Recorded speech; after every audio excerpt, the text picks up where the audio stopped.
UP में उपचुनाव की रणभेरी सज चुकी है। लोकसभा में शानदार प्रदर्शन करने वाला इंडिया गठबंधन इस बार भी 9 सीटों पर मिलकर चुनाव लड़ रहा है। इस बीच बीजेपी ने भी अपने प्रत्याशियों की लिस्ट जारी कर दी है। बीजेपी की बात करें तो उसने 7 सीटों पर अपने प्रत्याशियों की लिस्ट जारी की है। वहीं सपा ने 9 अक्टूबर को 6 प्रत्याशियों के नाम जारी किए थे। इसके बाद 17 अक्टूबर को भी सपा ने अपनी लिस्ट में एक प्रत्याशी का नाम जारी किया था। चलिए आपको बताते हैं कि उपचुनाव में किस पार्टी ने किस उम्मीदवार पर भरोसा जताया है और चुनावी मैदान में कौन कौन आमने सामने होगा। यूपी उपचुनाव में बीजेपी ने फूलपुर से दीपक पटेल को उतारा है। वहीं सपा ने यहां से मुस्तफा सिद्दीकी को टिकट दिया है। कटहरी से बीजेपी प्रत्याशी धर्मराज निषाद हैं। सपा ने यहां से शोभावती वर्मा को मैदान में उतारा है। मजवा से बीजेपी की सुचि स्मिता का मुकाबला सपा की ज्योति बिंद से होगा। कुंदुरकी से बीजेपी के प्रत्याशी रामवीर ठाकुर हैं, तो वहीं सपा ने हाजी रिजवान पर भरोसा जताया है। अगर करहल की बात करें तो यहां अनुजेश यादव बीजेपी से लड़ेंगे और उनके सामने सपा के तेज प्रताप यादव अपनी किस्मत आजमाएंगे। वहीं मीरापुर से बीजेपी ने प्रत्याशी की घोषणा अब तक नहीं की है।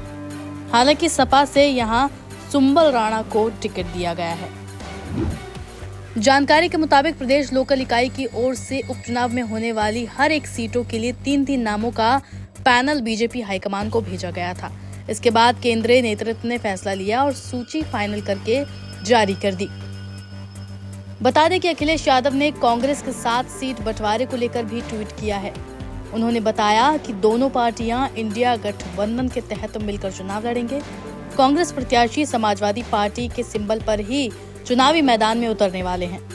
अखिलेश ने ट्वीट कर कहा था कि ये सीट का नहीं जीत का मामला है। अखिलेश ने अपने ट्वीट में लिखा, बात सीट की नहीं जीत की है। इस रणनीति के तहत इंडिया गठबंधन के संयुक्त प्रत्याशी सभी 9 सीटों पर समाजवादी पार्टी के चुनाव चिन्ह साइकिल के निशान पर चुनाव लड़ेंगे। कांग्रेस और समाजवादी पार्टी एक बड़ी जीत के लिए एकजुट होकर कंधे से कंधा मिलाकर साथ खड़ी है। इंडिया गठबंधन इस उपचुनाव में जीत का एक नया अध्याय लिखने जा रहा है। कांग्रेस पार्टी के शीर्ष नेतृत्व से लेकर बूथ स्तर तक के कई कार्यकर्ताओं के साथ आने से समाजवादी पार्टी की शक्ति कई गुना बढ़ गई है। इस अभूतपूर्व सहयोग और समर्थन से सभी 9 विधानसभा सीटों पर इंडिया गठबंधन का एक एक कार्यकर्ता जीत का संकल्प लेकर नई ऊर्जा से भर गया है। ये देश का संविधान, सौहार्द और पीडीए का मान सम्मान बचाने का चुनाव है। इसलिए हमारी सबसे अपील है कि एक भी वोट घटने ना पाए, एक भी वोट बटने ना पाए। देश में इंडिया गठबंधन की सद्भाव भरी ये एकता और एकजुटता आज भी नया इतिहास लिखेगी और कल भी। गौरतलब है कि प्रदेश में विधानसभा की 10 सीटें खाली हैं। हालांकि चुनाव आयोग ने अभी अयोध्या की मिल्कीपुर सीट छोड़कर 9 सीटों पर ही उपचुनाव की घोषणा की है। इसके लिए 13 नवंबर को वोटिंग होगी और 23 नवंबर को नतीजे घोषित किए जाएंगे।